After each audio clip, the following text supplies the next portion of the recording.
దేవుని పరిశుద్ధ నామమునకు సమస్త మహిమ ఘనత ప్రభావములు కలుగునుగాక. కుడి వచ్చిన మీ అందరికీ ప్రభు అయిన యేసుక్రీస్తు పరిశుద్ధ నామమున నా హృదయపూర్వక వందనాలు తెలియపరుస్తున్నాను. ప్రియులారా, మరి చదవబడినటువంటి ఈ లేఖన భాగంలో మరి గడిచిన వారం కూడా మనము దీన్ని చూసి ఉన్నాం. దేవుడు మరి గలతీ సంఘములో మరి ఏర్పడినటువంటి సమస్యను మరి పేతురు, యోహాను, యాకోబులు ఒక ప్రక్క, పౌలు, బర్నబాలు ఒక ప్రక్క, వీరి మధ్య జరిగినటువంటి సంభాషణ మరి మనం నేర్చుకుని ఉన్నాం. అయితే ఆ సంభాషణలో వారు తేల్చినటువంటి సంగతి ఏంటి అని మనం చూస్తే, సంఘములో ఏర్పడినటువంటి ఆ యొక్క సమస్యలైతే ఏమీ రాయబడలేదు, తీర్చబడలేదు, కానీ వాటి నిమిత్తం చర్చించలేదు. కానీ దేని గురించి ప్రస్తావన ఇక్కడ జరిగింది అని మనం ఆలోచన చేస్తే, అన్యులకు ప్రకటించడానికి అపోస్తుడైన పౌలును, బర్నబాను వారు అపోస్తులుగా నియమించి, సున్నతి పొందిన వారికి అనగా యూదుల నుండి క్రైస్తవ్యంలోనికి వచ్చినటువంటి వారికి బోధించడానికి యోహాను, యాకోబు, పేతురు వీరు మరి యూదులకు మేము చెప్పుకుంటాం, అన్యులకు మీరు సువార్త ప్రకటించండి అని వారి ఇరువురి మధ్య ఒక ఒప్పందం అయితే ఏర్పడినట్లుగా మనం చూస్తూ ఉన్నాం. దీన్ని మనం కింద వచనాల్లో మనం 9వ వచనంలో మనం చదివితే, తమతో పాలివారం అగుటకు వారు సూచనగా వారు ఏం చేశారంటే కుడి చేతిని ఇచ్చారు అనే మాటను మనం చూస్తున్నాం. అంటే ఒక హ్యాండ్ షేక్ అగ్రిమెంట్ వారి మధ్యన జరిగింది, కరచాలన ఒప్పందం వారి మధ్యన జరిగింది. దేనికి ఒప్పందం అంటే, అన్యులకు ప్రకటించడానికి యాకోబుకును పౌలుకును, బర్నబాకు, అలాగే యూదులకు ప్రకటించడానికి, సున్నతి పొందిన వారికి ప్రకటించడానికి పేతురు, యాకోబు, యోహాన్లు వీరిని ఈ 2 గ్రూపులుగా విభాగించి, అన్యులకు మీరు, యూదులకు మీరు ప్రకటించండి అని వీరిరువురి మధ్య ఒక ఒప్పందం జరిగినట్లుగా మనం చూస్తూ ఉన్నాం. అయితే కింద అక్కడ 6వ వచనాన్ని ఒక ప్రస్తావన, పోయిన వారం కూడా చిన్న మాటను మనం చూసాం. ఏంటంటే, ఎన్నికైన వారుగా ఎంచబడిన వారి యొద్ద నేనేమీ నేర్చుకొనలేదు, వారెంతటి వారైనను నాకు లక్ష్యం లేదు, దేవుడు నరుని వేషము చూడడు, ఆ ఎన్నికైన వారు నాకేమీ ఉపదేశింపలేదు. కాబట్టి మరి ఈ యూదులకును అన్యులకు మధ్య ఉన్నటువంటి తారతమ్యాన్ని మరి భక్తుడు ఇక్కడ ప్రస్తావిస్తూ, వారు ఎన్నికైనప్పటికీ కూడా మరి నాకేమీ అంత వారిని బట్టి నేను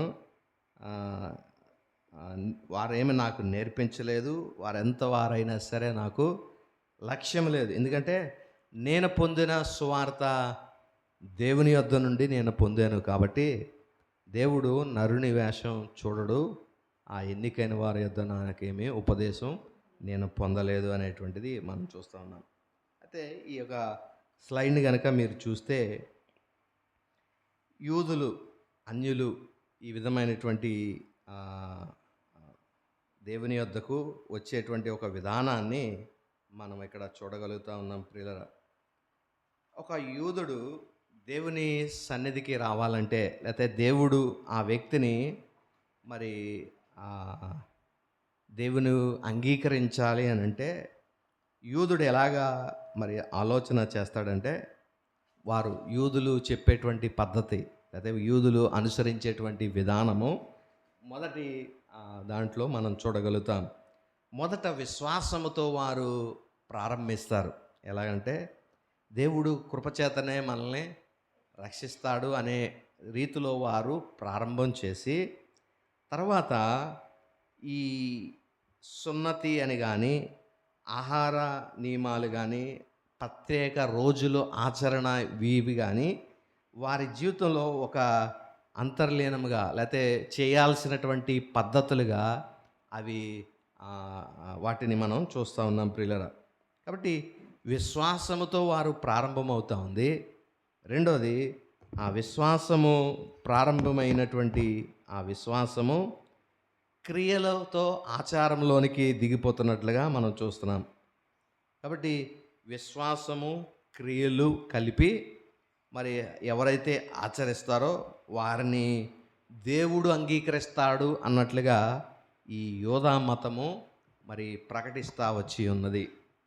అయితే మరి దీనికి విరుద్ధంగా పౌలు యొక్క బోధన గనక మనం చూసినట్లయితే, వాడు యూదుడైనప్పటికీ అన్యుడైనా సరే వీరు ఇరువురు కూడా దేని ద్వారా దేవుడు వారిని అంగీకరిస్తాడు అని అంటే, విశ్వాసము ద్వారా మాత్రమే దేవుడు ఒక వ్యక్తిని అంగీకరిస్తాడు. వారు చేసినట్టు సున్నతి పొందారా లేదా అనేది పట్టించుకోడు.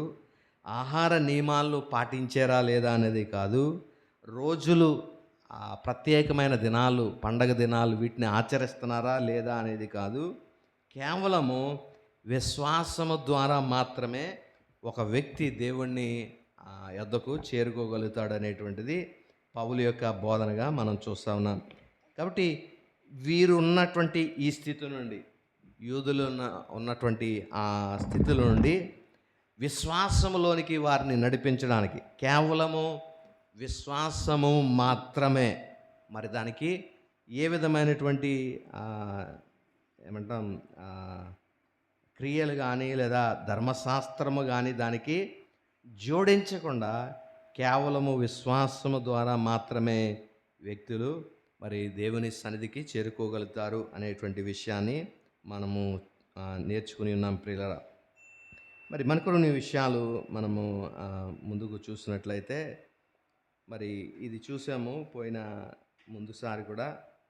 మరి ఆహార నియమాలు, ఇవి ఏ నియమాలను మరి తినాలి, ఏవి తినకూడదు అనేటువంటివి, ఇవన్నీ కూడా పాత నిబంధనకి సంబంధించినవిగా మనం చూసాం.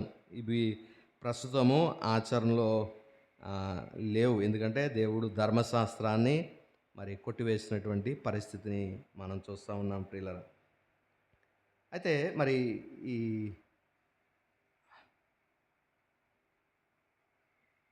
ఒక వ్యక్తి యొక్క ఆధ్యాత్మ స్థితిని నిర్ణయించడానికి ఉపయోగించేటువంటి 2 పద్ధతులు మనం ఇక్కడ చూస్తూ ఉన్నాం.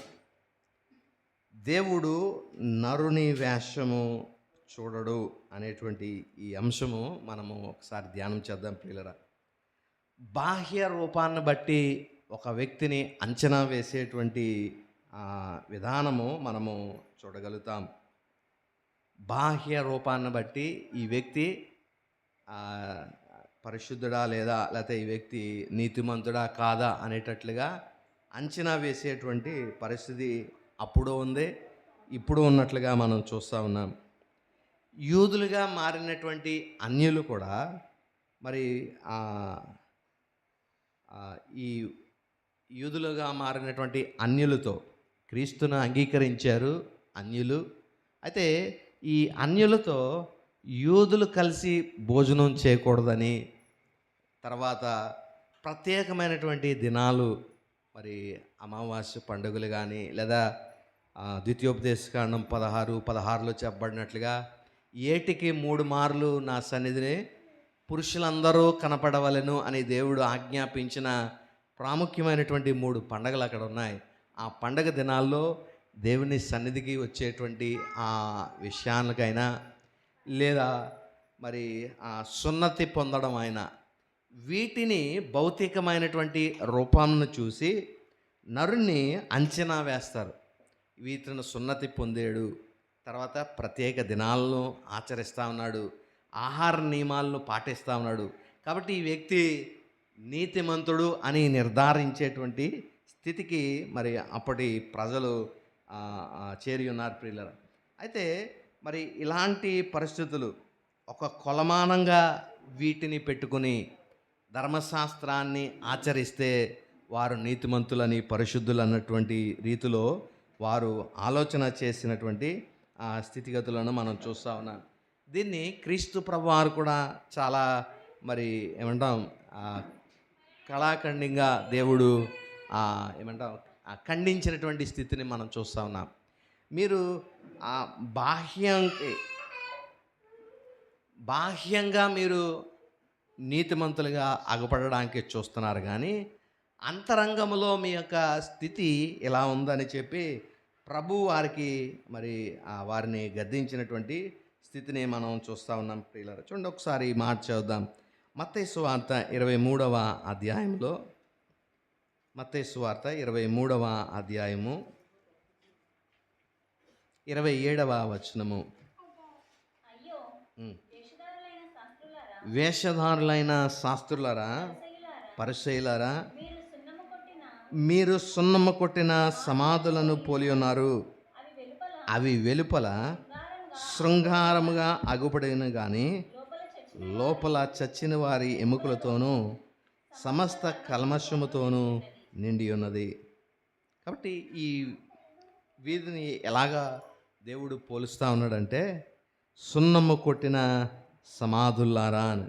అంటే బాహ్యానికి కనపడేటువంటి వ్యక్తులు, ఈ సున్నతి పొంది ఆచారాలని చక్కగా ఆచరిస్తూ ఆహార నియమాలను పాటిస్తున్నటువంటి వీరిని మరి దేవుడు యేసుక్రీస్తు ప్రభువారు ఏమని చెప్తున్నాడంటే, సున్నము కొట్టిన సమాధుల్లారా.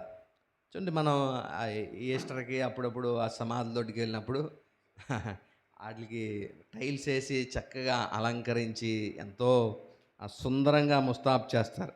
బయటికి చాలా చక్కగా కనబడుతుంది ఆ సమాధి.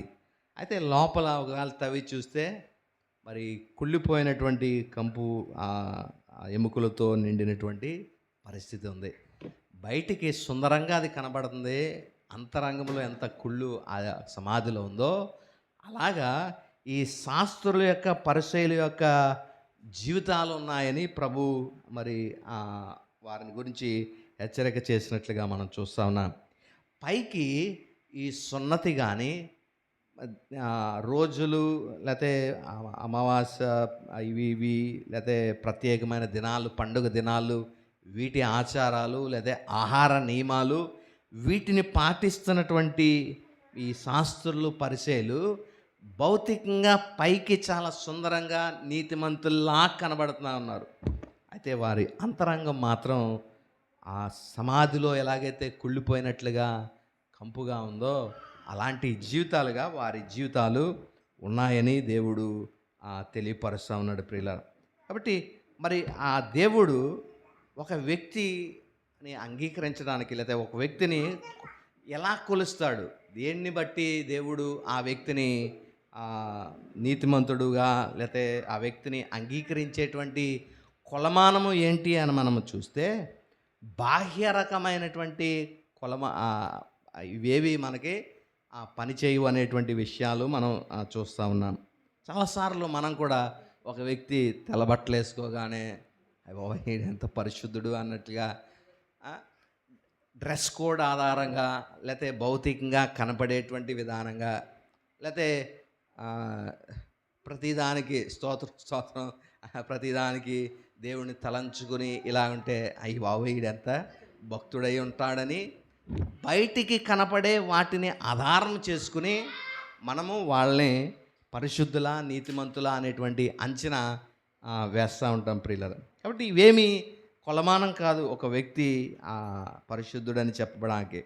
అయితే దేవుడు చూసేటువంటిది ఏంటంటే, మనుష్యుని యొక్క అంతరంగ స్థితిని దేవుడు చూసేటువంటి వాడై ఉన్నాడు. అంతరంగ స్థితి దేవునికి కీలకమై ఉంటుంది అనేటువంటి విషయాన్ని మనం గమనించాలి ప్రియులారా. కాబట్టి ఎవరైతే మరి క్రీస్తు యేసు యొక్క స్వార్థను వారు అంగీకరించి ఆ స్వార్థకు లోబడిన వారిగా ఉంటారో వారి మాత్రమే మరి నీతిమంతులు అనేటువంటి విషయాన్ని మనం గమనిద్దాం. అదే వాక్యములో ఇంకా 28 కూడా మనం చదివాం కదా, మత్తయి సువార్త 20. అలాగే మీరు వెలుపల మనుష్యులకు నీతిమంతులుగా నగుపడుచున్నారు కానీ లోపల వేషధారణతోనూ అక్రమముతోనూ నిండి ఉన్నారు. ఆ, చాలండి. ఈ విషయాలను మనం చూస్తే మరి ఆ, వీరు చేసేటువంటి రకమైనటువంటి క్రియల ద్వారా ఒక వ్యక్తి ఎంత మాత్రమునో పరిశుద్ధతగా మరి అగుపడడం అనేటువంటి విషయాలు మనం చూస్తూ ఉన్నాం ప్రియులరా. మరి ఎలాగ ఆ వ్యక్తి మరి నీతిమంతుడు లేకపోతే దేవుని చేత మెప్పు పొందుతాడని మనం చూస్తే క్రీస్తు యేసు యొక్క సువార్తని నమ్ముట ద్వారా మాత్రమే వాళ్ళే దేవుడు వారిని అంగీకరిస్తాడు అనేటువంటి విషయము మనం జ్ఞాపకం చేసుకోవాలి ప్రియులరా. ఇప్పుడు క్రియలు అనేటువంటి విషయాలను మనం ధ్యానం చేసినప్పుడు క్రియలు లేని విశ్వాసము మృతము అనేటువంటి మాట మనం యాకోబు పత్రికలో మనం చూస్తాం. కాబట్టి క్రియలు ఉండాలి కదా విశ్వాసముతో పాటు అని కొన్ని క్రియలను చేయడానికి క్రైస్తవ్యము మరి ఉత్సాహం చూపుతూ ఉంటారు క్రైస్తవులు. మనం కూడా కొన్ని క్రియలు చేయాలి, అప్పుడే మనం నీతిమంతులుగా అగుపడతాం అనేటువంటిది. ఇక్కడ ఒక ప్రత్యేకంగా మనం ఈ మాటను మనం చదివితే క్రీస్తు యేసు ప్రభు వారు కూడా ఇదే మాట అన్నారు. మరి ఏంటంటే నన్ను పంపిన వాని యందు విశ్వసించటయే అది క్రియ అయి ఉన్నది అనేటువంటి మాట మనం బైబిల్ గ్రంథంలో చదవగలుగుతాం సువార్తల్లో. అలాగే మరి ఇక్కడ కూడా మరి క్రీస్తు యేసు యొక్క సువార్తని నమ్మడం అనేటువంటిది ఒక విశ్వాసపు చర్యగా మనం తీసుకోవాలి. అంటే మనం చేసేటువంటి నమ్మకం ఏదైతే ప్రభునందు ఉంచుతున్నామో ఆ నమ్మకమే మనము ప్రభువు యందు క్రియ చేస్తున్నటువంటి విషయమని గమనించాలి ప్రియుల. ముందు వారంలో కూడా మనం చెప్పాం, ఒక వ్యక్తి మరి ఏదో జాతకాలు నమ్మేవాడు, లేదా ఒక వ్యక్తి లేకపోతే ఏమంటాం వాస్తును నమ్మేటువంటి వాడు అన్నప్పుడు ఆ వ్యక్తి క్రీస్తుని నమ్ముతున్నాడు అనడానికి ఆధారం ఏంటంటే అతనికి ఉన్నటువంటి ఆ నమ్మకాన్ని వదిలేసి నమ్మకానికి వ్యతిరేకంగా అతను జీవించడమే, తన జీవన శైలిని కొనసాగించడమే అతడు చేసేటువంటి క్రియ లేకపోతే చర్య అనేటువంటిది మనము గమనించాలి ప్రియుల. కాబట్టి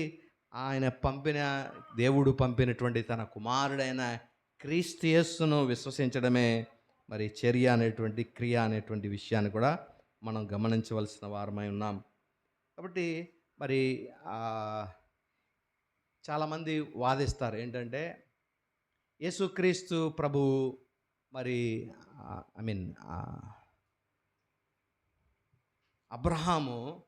దేవుడు అబ్రహామును నీతిమంతుడిగా ఎలా తీర్చాడు అనేది ఒక ప్రశ్న సంభవిస్తూ ఉంటుంది. ఏంటంటే అతడు చేసినటువంటి క్రియల ఆధారంగా అతడు నీతిమంతుడిగా ప్రకటించాడు దేవుడు అనేటువంటి విధానంలో అది చెప్తూ ఉంటారు. అయితే మనం ఆలోచన చేస్తే దేవుడు అబ్రహాముకు ఇచ్చినటువంటి వాగ్దానములు 12వ అధ్యాయములో దేవుడు వాగ్దానాలు చేశాడు. అబ్రహాముతో 5 రకాలైనటువంటి వాగ్దానాలు చేశాడు. అయితే 15వ వచనమునికి వచ్చేసరికి అబ్రహాముతో ఒక నిబంధన చేశాడు. 12లో ఏమో వాగ్దానాలు, 15లో ఏమో నిబంధన చేశాడు. అయితే 15:6లో ఈ మాట రాయబడుతుంది, దేవుడు అబ్రహాము దేవుణ్ణి నమ్మెను, దేవుడు అది అతనకు నీతిగా ఎంచెను. చెప్పినటువంటి విషయాలను వాగ్దానము చేసిన లేకపోతే నిబంధన చేసినటువంటి విషయాలను అబ్రహాము నమ్మాడు. అంటే దేవుడు చెప్పినటువంటి మాటలను నమ్మడమే దేని కింద దేవుడు ఎంచాడంటే నీతిగా ఎంచినట్లుగా మనం చూస్తున్నాం. దేవుడు అది అతనకు నీతిగా ఎంచాడు. అయితే ఈ 15వ అధ్యాయము జరిగిన తర్వాత మరి ఇది జరుగుతుంది నా విషయంలో అనడానికి సూచన ఏంటి అనేటువంటిది దేవుడు అతనికి ప్రత్యక్షపరిచాడు. ఏంటంటే అతడు సాయంకాలం అయినప్పుడు ఒక పశువుని, ఒక మేకని, ఒక గువ్వని తీసుకురమ్మని ఆజ్ఞాపన చేసి దాన్ని మజ్జిగ చీల్చి 2 భాగాలుగా ఎదురెదురా నీవు వాటిని ఉంచు అని చెప్పాడు. అబ్రహాము వాటిని మజ్జిగ చీల్చి అలాగా ఎదురెదురు భాగాలుగా చేసి ఉంచాడు. అయితే మరి ఆ సాయంకాలం అయినప్పుడు అబ్రహాం పడుకున్నప్పుడు దేవుడు ఆ కళేబరముల యొక్క లేకపోతే ఆ భాగముల యొక్క మధ్యలో నుండి దేవుడు నడిచి వెళ్ళినట్లుగా మనం చూస్తూ ఉన్నాం. కాబట్టి ఈ విషయాలను మనం పరిశీలన చేసినట్లయితే దేవుడు తనతో చేసినటువంటి ఆ నిబంధనను ఒక రీతిలో స్థిరపరుస్తూ ఉన్నాడు. ఏంటంటే ఈ పశువు ఎలాగైతే వధింపబడిందో నేను గనక నీతో చేసినటువంటి నిబంధన గనక నేను మీరితే నాకును ఇలాగ అవుతుంది అన్నట్లుగా దేవుడు ఆ పశువుని వధించి ఆ నిబంధన అబ్రహాంతో స్థిరపరిచాడు. దీనికి సూచనగా నీవేం చేయాలంటే సున్నతి పొందాలి అనేటువంటిది తెలియచెప్పినట్లుగా మనం చూస్తూ ఉన్నాం. దాన్నే మనం పోయిన వారంలో కూడా మనం చూసాం. ఆదాము అవ్వలతో లేదా నోవాహుతో చేసిన నిబంధనకి సూచనగా దేవుడు ఇంద్రధనుసునిచ్చాడు. అలాగే ఇశ్రాయిల్తో చేసినటువంటి నిబంధనకు సూచనగా సబ్బాతుని ఆచరించమని చెప్పాడు. అదే అబ్రహాముతో చేసిన నిబంధనకు సూచనగా సున్నతి పొందమని సూచనగా చెప్పినట్లుగా మనం చూస్తున్నాం. అయితే అబ్రహాము తన ఇంటి వారందరూ కూడా 17వ అధ్యాయంలో సున్నతి పొందినట్లుగా రాయబడుతుంది. 17వ అధ్యాయంలో. అయితే ఇతడు నీతిమంతుడిగా ఎప్పుడు ప్రకటించాడంటే 15వ అధ్యాయంలోనే నీతిమంతుడిగా ప్రకటింపబడ్డాడు. అంటే 17వ అధ్యాయంలో సున్నతి పొందాడు. క్రియ ఎప్పుడు చేశాడంటే 17వ అధ్యాయంలో అతడు క్రియ చేశాడు. క్రియలకు ముందే ఇతడు నీతిమంతుడిగా ప్రకటింపబడడం మనం చూస్తాం. కాబట్టి ఆ క్రియలు లేకుండానే అబ్రహాము నీతిమంతుడిగా ప్రకటింపబడడం మనం చూసి ఉన్నాం ప్రియులారా. కాబట్టి విశ్వాసము ద్వారా మరి ఒక వ్యక్తి నీతిమంతుడిగా తీర్చబడతాడు అనేటువంటి విషయాన్ని మనం జ్ఞాపకం చేసుకోవాలి. కాబట్టి నరుని వేషము ఇక్కడ పై వేషాన్ని దేవుడు పట్టించుకోడు. నీ అంతరంగంలో ఉన్నటువంటి విశ్వాసమును మాత్రమే దేవుడు చూస్తాడనేటువంటిది. దొంగను మనం చూస్తే సిలువలో క్రీస్తు ప్రభువారితో పాటు వేయబడిన ఇద్దరు దొంగల్లో ఒక దొంగ చాలా అంటే అతడు ఎగ్జిక్యూట్ చేయబడుతున్నాడంటే దానికి అర్థం ఏంటంటే అతడు భయంకరమైనటువంటి దొంగ. మరి అతడు మరణానికి పాత్రుడైనటువంటి దొంగ అని మనం చూస్తే ఎంతో భయంకరమైనటువంటి ఏదో పనులు చేసి ఉండాలి అతడు. అలాంటి బాహ్యానికి అతడు మాత్రం ఎలా కనిపించాడు ప్రజలందరికీ? ఒక గజ దొంగగా, ఒక బందిపోటు దొంగగా, కిరాతకమైనటువంటి వ్యక్తిగా పైకి అతడు అగుపడ్డాడు. కానీ సిలువలో సంఘటనలన్నింటినీ అతడు చూసినటువంటి, అతడు విన్నటువంటి, లేకపోతే ప్రభు కళ్ళారా చూసినటువంటి విషయాలని చూసి అతడు క్రీస్తు యేసుపై అతడు నమ్మకం మాత్రం ఉంచాడు. ఆయన క్రీస్తు యేసునందు విశ్వాసం మాత్రమే ఉంచాడు. బాహ్యానికి ఇతనికి ఏ రకమైనటువంటి విషయాలు ఇతనిలో లేవు. దేవుడు అంగీకరించేటువంటి బాహ్యంగా లేదా మనుషులు అంగీకరించే విషయాలు ఇతనికి ఏమీ లేవు. ఒక ప్రార్థనా జీవితం, ఒక భక్తి జీవితం, ఒక గుడికి వెళ్ళిన జీవితం, ఒక ఏ రకమైనటువంటి ఇది లేదు. కానీ అతని అంతరంగం మాత్రం క్రీస్తు యేసునందు ఉన్న విశ్వాసమును బట్టి దేవుడు ఆ దినమనే అతడు నేడే నీవు నాతో కూడా పరదైసులో ఉండు అని ఆ దొంగకు అభయాన్ని ఇచ్చినట్లుగా మనం చూస్తూ ఉన్నాం. కాబట్టి ఒక వ్యక్తి రక్షింపబడడానికి బాహ్య రకమైనటువంటి సిమ్టమ్స్ ఏమీ కనబడకపోయినా పర్లేదు. మనం అందుకనే సంఘాల్లో మనం చూసినప్పుడు కొంతమందిని చూసినప్పుడు వీడు అసలు ఎందుకు వస్తాడో చర్చికి తెలియదు, ఏదో వస్తున్నాడు అలా కూర్చున్నాడు వెళ్ళిపోతున్నాడు అని అనుకుంటాం. బాహ్యానికి సరే ఒక పాట పాడడో, ఒక దేవుని స్తుతించడో, ఒక ప్రార్థన చేయడు, వీడు ఎందుకు వస్తున్నాడో అన్నట్లుగా ఉంటుంది. కానీ ఒకవేళ బహుశా మనకు వాళ్ళు తెలియకుండా అంతరంగంలో ఒక విశ్వాసం అతనికి ఉండిందేమో. బాహ్యానికి మనం చూసేటువంటి ఆ కులమానము కొన్నిసార్లు ఆ దేవుణ్ణి అది నిర్ధారించడానికి పనిచేయదు ప్రియుల. కానీ దేవుడు మాత్రం అంతరంగాన్ని చూసేటువంటి వాడు. అంతరంగంలో దేన్ని చూస్తాడు ప్రాముఖ్యంగా? నువ్వెంత భక్తిగా ఉంటున్నావు, నువ్వెంత ప్రార్థనా జీవితం కలిగి ఉంటున్నావు అంటే ఇవేవి తప్పని నేను చెప్పట్లేదు, అవి చేయాలి. కానీ వాటికన్నా ప్రాముఖ్యమైనది క్రీస్తు యేసునందు పరిపూర్ణమైన విశ్వాసం.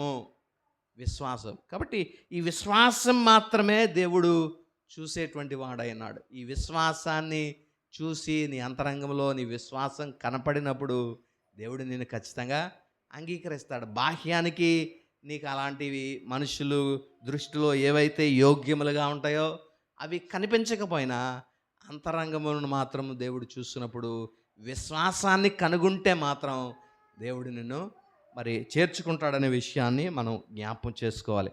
కాబట్టి ఈ వ్యక్తులుగా మనం క్రైస్తవులుగా వీటి మీద ఉన్న ఫోకస్ దేని మీద?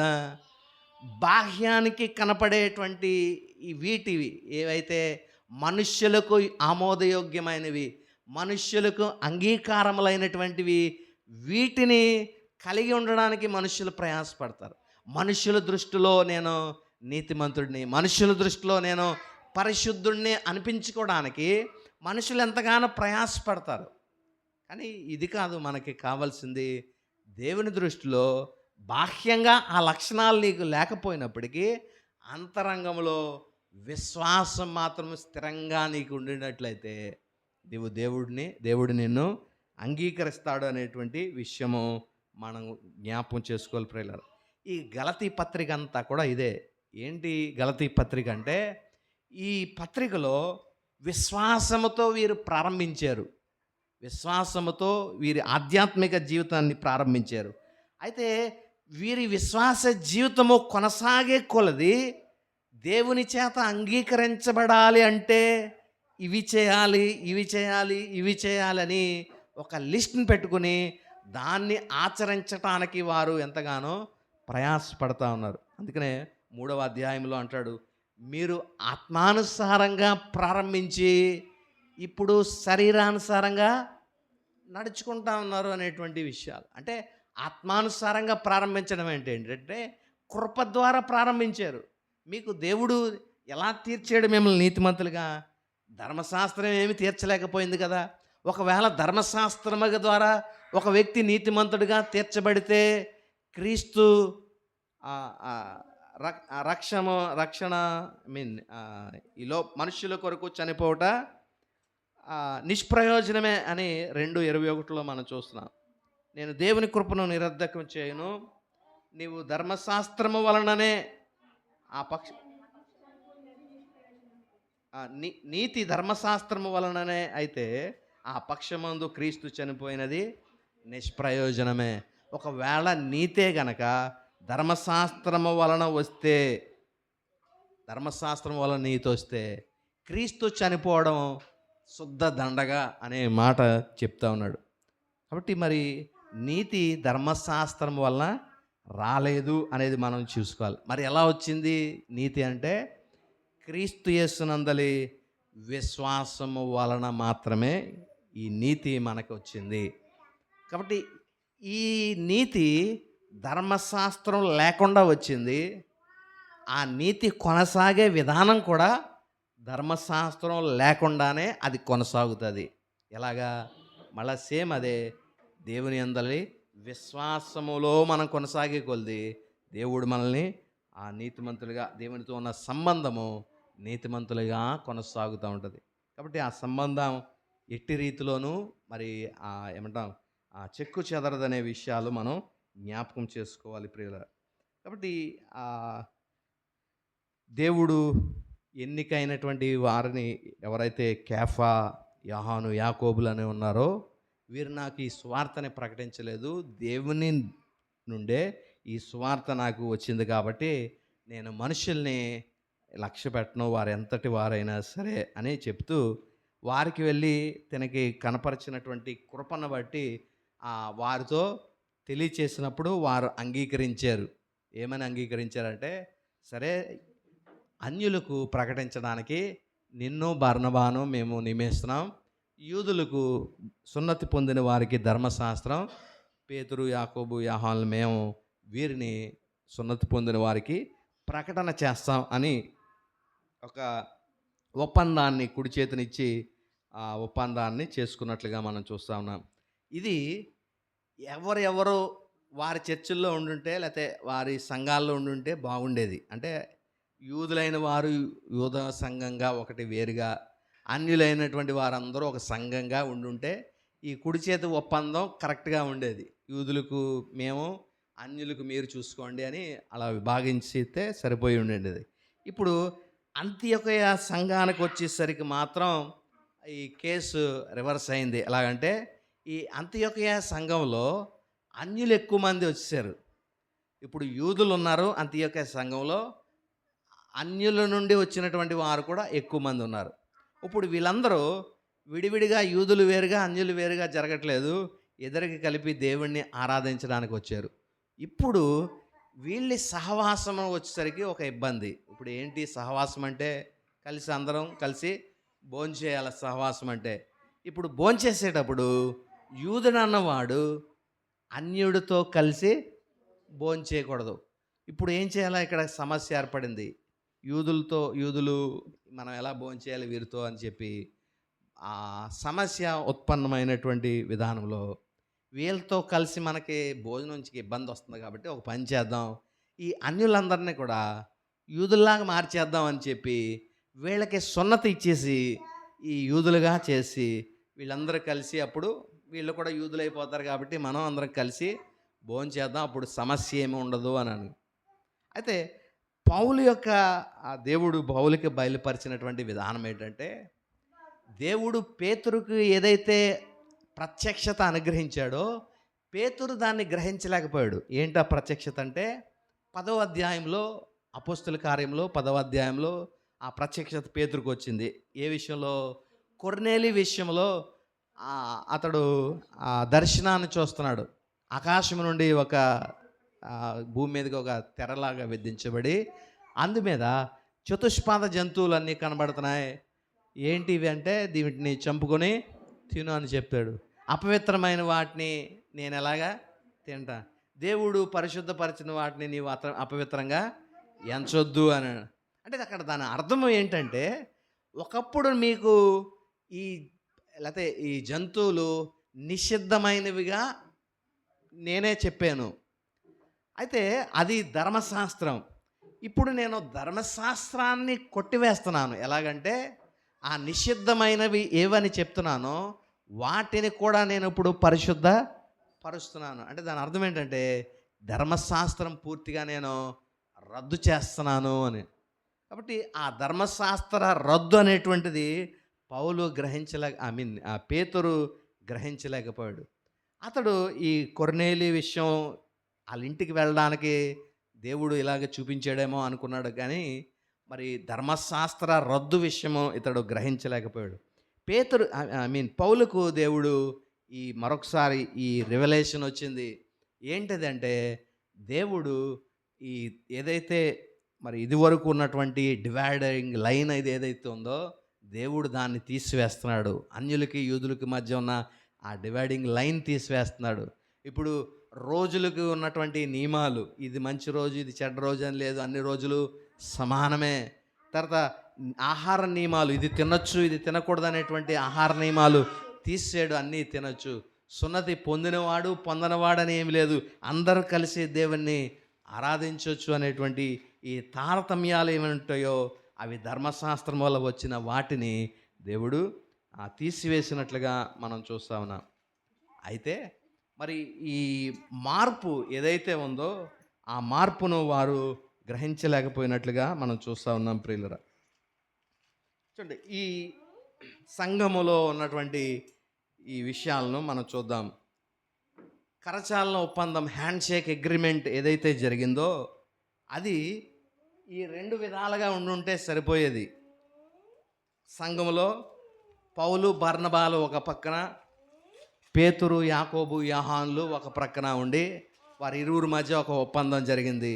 అన్యుల్ని మీరు చూసుకోండి, యూదుల్ని మేము వారికి బోధిస్తాం అని ఒక నిబంధన వారి ఇద్దరి మధ్య ఒక ఒప్పందం కుదుర్చుకున్నారు. అన్య విశ్వాసులు ఏంటంటే విశ్వాసం మాత్రమే. ఎందుకంటే పౌలు బర్నబాలు చెప్పేది మొదటి నుంచి మనకి ధర్మశాస్త్రం లేదు, ధర్మశాస్త్రాన్ని దేవుడు కొట్టివేశాడు. కాబట్టి విశ్వాసం ద్వారా మాత్రమే ఒక వ్యక్తి నీతిమంతుడిగా ఎంచబడతాడని వారి బోధన కొనసాగింది. అయితే వారి ద్వారా ఏర్పరచబడినటువంటి సంఘాలు, ఆయా చోట్లకు వెళ్ళి సంఘాలు ఏర్పరిచారు. వారందరూ కూడా విశ్వాసము ద్వారా మాత్రమే దేవుని యొద్దకు ఆ, ఆ, చేరేటువంటి విధానము. అయితే వీరు వీళ్ళు ఎవరికి బోధిస్తా ఉన్నారని తీర్మానం తీసుకున్నారు? సున్నతి పొందిన యూదులకి మేము బోధిస్తామని చెప్పారు కాబట్టి ఈ యూదుల్లో రెండు రకాలైనటువంటి యూదుల్లో వర్గాలు ప్రారంభమైనవి. కొందరు విశ్వాసము ద్వారా మాత్రమే దేవుని సన్నిధికి చేరచ్చు అనేటువంటి ఆ స్థితిలో వారు ఉన్నారు. రెండవది, మరి యూదులు అయినటువంటి వారు విశ్వాసముతో కలిపి ధర్మశాస్త్రాన్ని కూడా చేస్తే అప్పుడు దేవుడు మనల్ని అంగీకరిస్తాడు అనేటువంటి ఈ విధానాన్ని, బోధను తీసుకొచ్చినటువంటి వారు ఉన్నారు.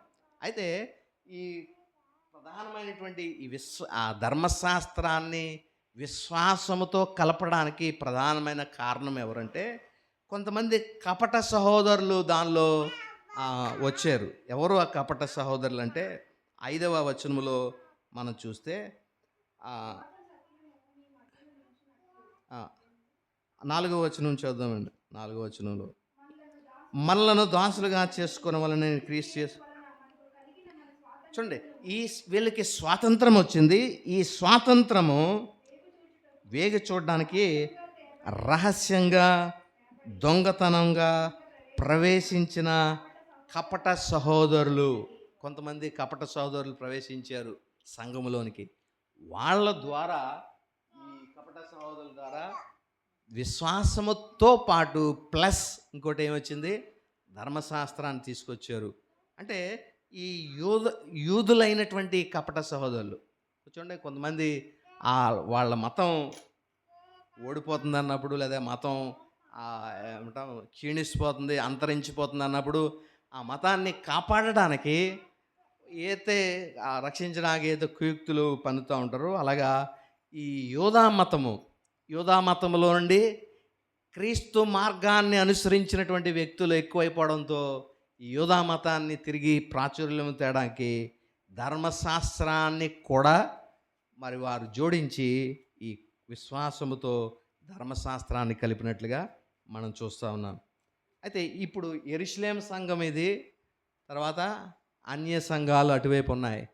అయితే ఈ రెండు విడివిడిగా ప్రకటిస్తే బాగానే ఉండు. ఈ రెండు కలిసి ఉన్నటువంటి సంఘం ఏదంటే అంతియొకయలో ఉన్నటువంటి సంఘంగా మనం చూస్తూ ఉన్నాం.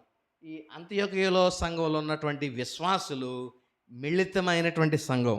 యూదులు ఉన్నారు చాలామంది, అన్యుల నుండి వచ్చినటువంటి క్రీస్తు అనుచరులు ఉన్నారు, అయితే విశ్వాసులు ఉన్నారు. అయితే ఇప్పుడు వీళ్ళకి బోధించడానికి ఎలా బోధించాలి? యూదులుగా ఉంటే వాళ్ళకి యూదులతో పాటు విశ్వాసముతో పాటు ధర్మశాస్త్రం వాళ్ళు బోధించుతూ వచ్చారు. అన్యులుగా ఉంటే కృప మాత్రమే లేదా విశ్వాసం ద్వారా మాత్రమే అనేటువంటి బోధ వచ్చింది.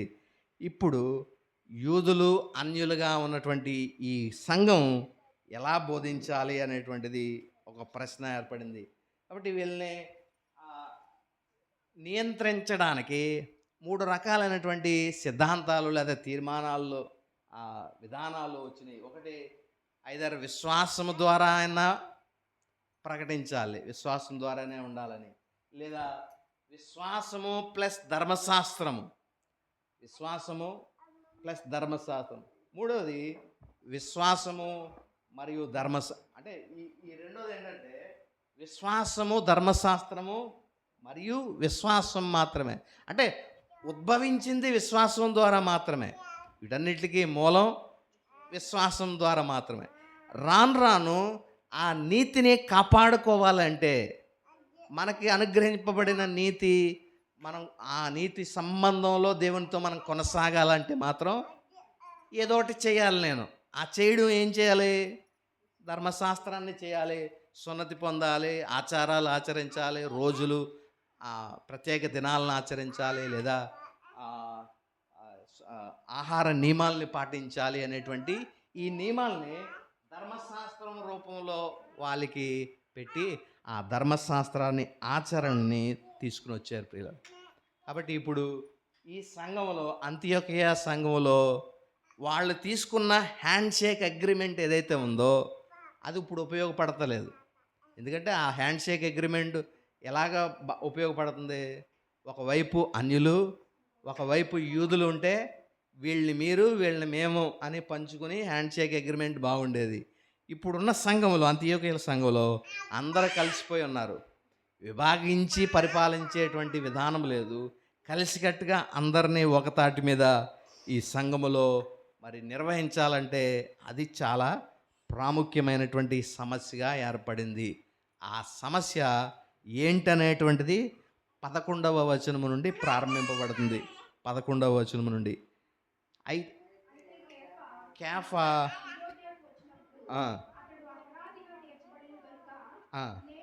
అతడు యెరూషలేములో ఉండినంతసేపు బాగానే ఉంది. ఎందుకంటే యెరూషలేములో సంఘం అంతా ఎవరు? యూదులు. యూదులు కాబట్టి యూదులతో కలిసి భోంచేసే విధానం పర్లేదు. అంత్యోక్యలో వచ్చేసరికి అంత్యోక్య సంఘం ఎవరు? Mixed congregation. యూదులు ఉన్నారు, అన్యులు ఉన్నారు. అయితే ఇప్పుడు అన్యులతో కలిసి అంత్యోక్యలో కేఫా, పేతురు వారితో కలిసి భోంచేస్తా ఉన్నాడు. అయితే యాకోబు యొద్ద నుండి కొందరు వచ్చినప్పుడు అతడే భోజనము వారు రాగానే యాకోబు యొద్ద నుండి అనగా యెరూషలేములో నుండి యూదులు వస్తున్నారు. ఆ యూదుల్ని చూసి కేఫా ఏం చేశాడంటే భయపడి వేరే ఇప్పుడు వీళ్ళతో సహవాసం చేయకుండా అంత్యోక్య సంఘంలో ఉన్నటువంటి అన్య విశ్వాసులతో సహవాసం చేయకుండా అతడు వెనుతీసినట్లుగా మనం చూస్తూ ఉన్నాం. కాబట్టి అది చాలా బ్లండర్గా అతడు చేసిన బ్లండర్గా మనం చూస్తూ ఉన్నాం. అందుకనే 11వ వచనంలో మనం చూస్తే అపరాధిగా తీర్చబడెను అనేటువంటి మాట. అంటే అపోస్తలుడైన పేతురే అపరాధిగా తీర్చబడ్డాడు ఈ విషయంలో అనేటువంటిది మనం చూస్తున్నాం. ఏ విషయంలో?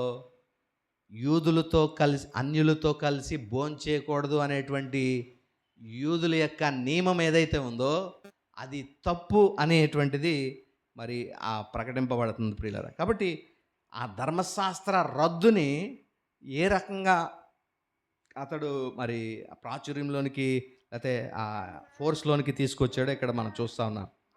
ఈ సిస్టమ్ని అర్థం చేసుకోగలిగితే మరి ఆ సువార్త అనేటువంటిది మనకి చక్కగా అర్థమవుద్ది ప్రియులారా. ఈ విషయాన్ని ఒకసారి ఆలోచన చేయండి. పాత నిబంధన గ్రంథంలో ఉన్నటువంటి సిస్టమ్ అది, అటువైపు ధర్మశాస్త్రంలో ఉన్నటువంటి సిస్టమ్ని మనం చూస్తే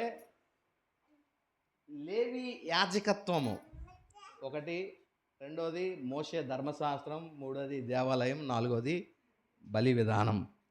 సరే, ఇప్పుడు ప్రాముఖ్యమైనది ఏంటంటే మోషే యొక్క ధర్మశాస్త్రం. ఇప్పుడు మనకి చూడండి, దాన్నే మన విధానంలో అవలంబించాలంటే ఎగ్జాంపుల్గా మనకి ఒక రాజ్యాంగం ఉంది, కాన్స్టిట్యూషన్ కదా, ఇండియన్ కాన్స్టిట్యూషన్ ఉంది. ఆ కాన్స్టిట్యూషన్ని అమలు చేయడానికి మనకి ఎవరున్నారు? లా అనేటువంటిది ఒకటి ఉంది, చట్టం, పోలీస్ వ్యవస్థ, న్యాయ వ్యవస్థలు ఇవి ఉన్నాయి.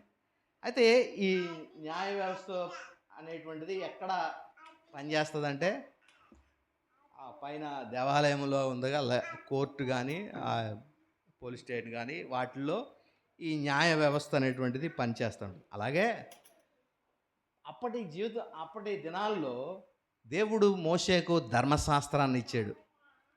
మనుషులు జీవించాల్సిన రూల్స్ అండ్ రెగ్యులేషన్స్ అన్నీ ధర్మశాస్త్రంలో ఉన్నాయి. ఆ ధర్మశాస్త్రాన్ని ఫోర్స్లోనికి తేవాలంటే ఎవరు ఉండాలి? లా అనేటువంటిది ఎలాగ ఉందో ఆ లాని ఇంప్లిమెంట్ చేసే ఆ ఏమంటారు దాన్ని, శాసన వ్యవస్థ, ఆ పోలీస్ వ్యవస్థ ఎలా ఉందో అలాగే ఈ లేవి యాజకత్వం వీళ్ళు ఎలా లాంటి వాళ్ళు అంటే పోలీసులు లాంటి వాళ్ళు అనమాట. నువ్వు తప్పు చేసావు, వచ్చి ఫైన్ కట్టే అంటే ఆడు పశువుని అట్టుకుని వచ్చేస్తాడు, ఫైన్ చెల్లించేసి వెళ్ళిపోతాడు. అలాగా ఈ ధర్మశాస్త్రాన్ని అవలంబించడానికి, ఫోర్స్లోనికి తేడానికి ఈ లేవి యాజకత్వం పనిచేస్తూ ఉంటుంది. అది వీళ్ళందరూ ఎక్కడ పనిచేస్తారు? ఈ ధర్మశాస్త్రాన్ని ఎక్కడ ఇంప్లిమెంట్ చేస్తారంటే ఆ చేసిన ఫైన్లు ఇవన్నీ కట్టడం, ఇదన్నీ అంతటికి ఒక వ్యవస్థ, ఒక శాంక్చురీ ఉంది. దాన్ని మనం దేవాలయం అంటున్నాం, లేదా ప్రత్యక్షపు గుడారము అనేటువంటిది ఉంది. ఈ ప్రత్యక్ష గుడారంలో చేసేటువంటి పనులు అవి ఏంటంటే ఏటేటా లేకపోతే ఆ క్రమం చొప్పున బలి విధానము అక్కడ ఆ దేవాలయంలో లేకపోతే ప్రత్యక్ష గుడారంలో జరుగుతూ ఉన్నది. ఇది ఒక పాత నిబంధన యొక్క వ్యవస్థ. అయితే దేవుడు ఇప్పుడు ధర్మశాస్త్రాన్ని రద్దు చేసాడు. ఆ ధర్మశాస్త్ర రద్దులో దానికి బదులుగా దేవుడు ఏం తీసుకుని వచ్చాడంటే క్రొత్త నిబంధన తీసుకొచ్చాడు. ఇర్మియా గ్రంథంలో 33వ అధ్యాయంలో మనకి ఈ విషయం తెలుసు. 31, 33 నేను మీతో ఒక క్రొత్త నిబంధన చేస్తా ఉన్నాను. ఏంటి ఆ నిబంధన అంటే, ఇక వారి పాపములే నేను ఇక్కడ ఎన్నడూను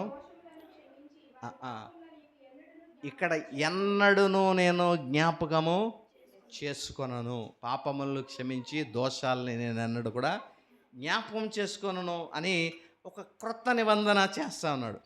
సరే, ఈ నిబంధన వచ్చింది. నిబంధనని ఇంప్లిమెంట్ చేయడానికి ఎవరు ఉండాలా? ఆ ధర్మశాస్త్రాన్ని ఇంప్లిమెంట్ చేయడానికి యాజకులు ఉన్నారు. అలాగే ఈ నిబంధనని ఇంప్లిమెంట్ చేయడానికి ఒక యాజకుడు కావాలి. ఆ యాజకుడు మెల్కీసెదెకు యాజకుడు అనే విషయాన్ని మనం గమనించాలి. మెల్కీసెదెకు క్రమము చొప్పున నిరంతరము యాజకత్వాన్ని కలిగి ఉన్నటువంటి వాడే యేసుక్రీస్తు ప్రభువారు. కాబట్టి ఈ క్రొత్త నిబంధనని అమలు చేయడానికి మెల్కీసెదెకు క్రమం చొప్పున నిరంతరం యాజకుడైన యేసుక్రీస్తే ఈ నిబంధనని అమలు చేస్తా ఉన్నాడు. అయితే ఈ నిబంధన ఆ ధర్మశాస్త్రాన్ని ఎక్కడ జరిగించేటువంటి వారంటే దేవాలయములో లేదా ప్రత్యక్షపు గుడారంలో చేసేవారు. ఇప్పుడు ఆ గుడారము ఎక్కడ ఉంటుంది, లేకపోతే ఎలాగా మార్చబడింది అని అంటే, ధర్మశాస్త్రమేమో క్రొత్త నిబంధన అయింది, యాజకత్వమేమో మెల్కీసెదెకు యాజక్రమం చొప్పున క్రీస్తు అయ్యాడు. మరి దేవాలయము లేకపోతే ఆ ప్రత్యక్షపు గుడారం ఇప్పుడు ఏమైందంటే వాస్తవమైన పరిశుద్ధ స్థలమైంది. దేవుడు మోషేకు ప్రత్యక్షపు గుడారం కట్టమనడానికి ఇచ్చినటువంటి నిబంధన లేకపోతే సూచన ఎలాగ చెప్పాడంటే, నీవు పరలోకములో నువ్వు చూస్తున్నటువంటి వాస్తవమైంది నువ్వు చూస్తున్నావు కదా, ఆ చూసిన దాని క్రమము చొప్పున నీవు కట్టుటకు జాగ్రత్త పడము అని దేవుడు ఒక ఆజ్ఞ మోషేకి ఇచ్చాడు. అంటే నువ్వు ఏదైతే చూస్తున్నావో దానిని భూమి మీద కట్టడానికి నీవు జాగ్రత్త పడు అన్నాడు. అంటే వాస్తవాన్ని చూశాడు. వాస్తవానికి ఒక నమూనాగా ఒక మోడల్గా ఈ ప్రత్యక్షపు గుడారపు ఈ శాంక్చురీని అతడు బిల్డ్ చేసినట్లుగా మనం చూస్తూ ఉన్నాం ప్రియులారా. అయితే ఈ మీరు చూసే నిర్గమాకాండంలోనే ఉంటుంది అది.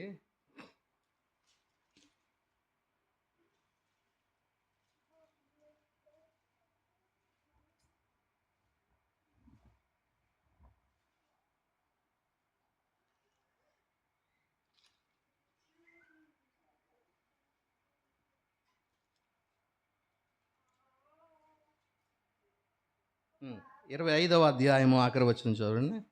నిర్గమాకాండము 25వ అధ్యాయం ఆఖరి వచనం. కొండ మీద నీకు కనపరచబడిన వాటి రూపం. అంటే కొండ మీద దేవుడు మోషేకు ఒక వాస్తవాన్ని కనపరిచాడు. ఆ వాస్తవాన్ని ఇప్పుడు ఇతడు ఏం చేయాలంట, వాటి రూపము చొప్పున వాటిని చేయుటకు జాగ్రత్త పడుము. అంటే ప్రత్యక్షపు గుడారాన్ని వాస్తవంగా చూసాడట. వాస్తవంగా దేవుడు మోషేకు చూపించాడు. వాటిని చూసినట్లుగా వాటి రూపములో నువ్వు కిందకెళ్ళి కట్టడానికి నువ్వు జాగ్రత్త పడు అని దేవుడు అతనికి నియమించాడు. కాబట్టి ఆ దేవాలయం వల్ల ఇప్పుడు ఆ రియాలిటీని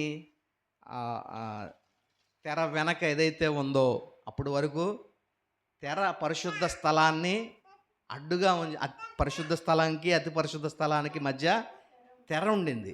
ఇప్పుడు దేవుడు క్రీస్తు మరణంతో తెర చినిగిపోయింది. అతి పరిశుద్ధ స్థలంలోనికి మనకి ఆ యాక్సెస్ ప్రవేశము కలిగింది ప్రియులారా. కాబట్టి తెర వెనక మనం ప్రవేశించాం పరిశుద్ధ స్థలంలోనికి. అయితే అక్కడ ఏటేటా బలులు అర్పించాల్సిన విధానం, ప్రతి 5 రకాలైనటువంటి బలులు అర్పణలు మనం చూసాం. పాప పరిహారార్థ బలి, అపరాధ పరిహారార్థ బలి, సమాధాన బలి, ఇలా రకరకాలైన బలులు వారు ప్రతినిత్యము అర్పించవలసి వచ్చేది. కానీ ఇక్కడ మాత్రం ఒకే ఒక బలి, అది క్రీస్తు యేసు ప్రభు యొక్క బలి. ఆ ఒక్క బలి ద్వారా నిత్యత్వానికి మరి విమోచన కలుగు చేయడానికి దేవుడు ఆ మార్పును తీసుకొచ్చి ఉన్నాడు పిల్లలు. కాబట్టి ఈ వ్యవస్థనంతటినీ మార్చేశాడు. అక్కడ పాత నిబంధనలో ఉండిన ఆ వ్యవస్థ కంప్లీట్గా క్రీస్తు ప్రభువారు ఈ క్రొత్త రూపాన్ని ఇచ్చారు. ఇది అర్థమైతే ఒక వ్యక్తి ఎలాగ నీతిమంతుడిగా అగుపడతాడనంటే, మనం చెప్పేటువంటి ఆజ్ఞలు ఎన్ని ఉన్నాయి కదా, దొంగతనం చేయొద్దు, నరహత్య చేయొద్దు, వ్యభిచారం చేయొద్దు, అబద్ధం ఆడొద్దు, లేకపోతే ఏదో ఆశించొద్దు, ఇంకోటి ఏవైతే ఉన్నాయో అవన్నీ ఎందులో ఈ భాగాలు, ఇవన్నీ ధర్మశాస్త్రంలో భాగాలు. ఇప్పుడు ఆ ధర్మశాస్త్రాన్ని తీసివేసి ధర్మశాస్త్రానికి బదులుగా దేవుడు ఏం తెచ్చాడు? క్రొత్త నిబంధన తీసుకొచ్చాడు. ఇది చెప్పేది ఏంటంటే, నేను వారి పాపములు ఇక ఎన్నడను జ్ఞాపకం చేసుకుని వారి దోషాలను నేను పరిహరిస్తాను అని చెప్పి ఒక నిబంధన ఏదైతే తీసుకుని వచ్చాడు దేవుడు, ఆ నిబంధననే ఆయన అమలుపరుస్తున్నాడు. ఆ నిబంధనకి బలిగా తన్ను తానే అర్పించుకుని ఒకటే బలిగా ప్రభు మనందరి కొరకు తన ప్రాణమును అర్పించి ఆయన ద్వారా ఆ తెర వెనక ఉన్నటువంటి అతి పరిశుద్ధ స్థలంలోనికి యాక్సెస్ పొందడానికి దేవుడు మనకి కృపను అనుగ్రహించి ఉన్నాడు ప్రియులారా. కాబట్టి అపోస్తలుడైన పౌలు మార్చడానికి ఇప్పుడు ఆ ప్రయాస అంతా కూడా ఈ ధర్మశాస్త్రానికి బదులుగా నూతన నిబంధన తీసుకురావడానికి, యాజకత్వాన్ని, లేవి యాజకత్వాన్ని తీసివేసి లేవి యాజకత్వానికి బదులుగా మెల్కీసెదెకు క్రమాన్ని తీసుకురావడానికి, ఆ క్రీస్తు నియంత్రణలోనికి, ఆ పరిశుద్ధాత్మ దేవుని నియంత్రణలోనికి తీసుకురావడానికి ప్రయాసపడతా ఉన్నాడు. 11 నుంచి కింద వచనాలు ఈ కాన్సెప్ట్ని డెవలప్ చేస్తున్నాయి. ఏంటంటే, ధర్మశాస్త్రము దేవుడు తీసివేశాడు, రద్దు చేసాడు అనేటువంటి అంశాల గురించి ప్రస్తావన జరుగుతుంది ప్రియులారా. మరొచ్చే వారంలో మరిన్ని విషయాలు మనం నేర్చుకుందాం. వెత్తబడిన వాక్య భాగమును దేవుడు మన వినికిడిలో దీవించి ఆశీర్వదించునుగాక. ఆమేన్. ప్రార్థన చేసుకుందాం. చిన్న ప్రార్థన. కృపయు కనికరముగల మా ప్రియ పరలోకపు తండ్రి, కొద్ది విషయాలు మీ వాక్యం ద్వారా మేము నేర్చుకునడానికి ఇచ్చిన ఈ కృప కొరకు వందనాలు చెల్లిస్తున్నాం. వెత్తబడిన ఈ వాక్య భాగం మా వెనికిడిలో ఫలింపచేయండి. వాక్యానుసారంగా మేము జీవించడానికి కూడా కృపను అనుగ్రహించండి. నా తండ్రి, మేము నా క్రియలు యందు, నా వ్యర్థమైన వాటి యందు మేము నా తండ్రి వాటిని ఆచరించడానికి ప్రయాసపడేటువంటి వారంగా కాక, నా తండ్రి క్రీస్తు యేసు నందు పరిపూర్ణమైన విశ్వాసం ఉంచిన వారమై పరిశుద్ధాత్మ ఆధీనములో నా తండ్రి ఆయన నడిపింపులో మేమందరము నడవగలిగినటువంటి కృపాభాగ్యాన్ని మీరు మాకు దయచేయమని, విత్తబడిన వాక్యాన్ని మా హృదయాల్లో ఫలింపచేయమని యేసుక్రీస్తు పరిశుద్ధ నామమున స్తుతించి ప్రార్థించి వేడుకొనుచున్నాము తండ్రి. ఆమేన్.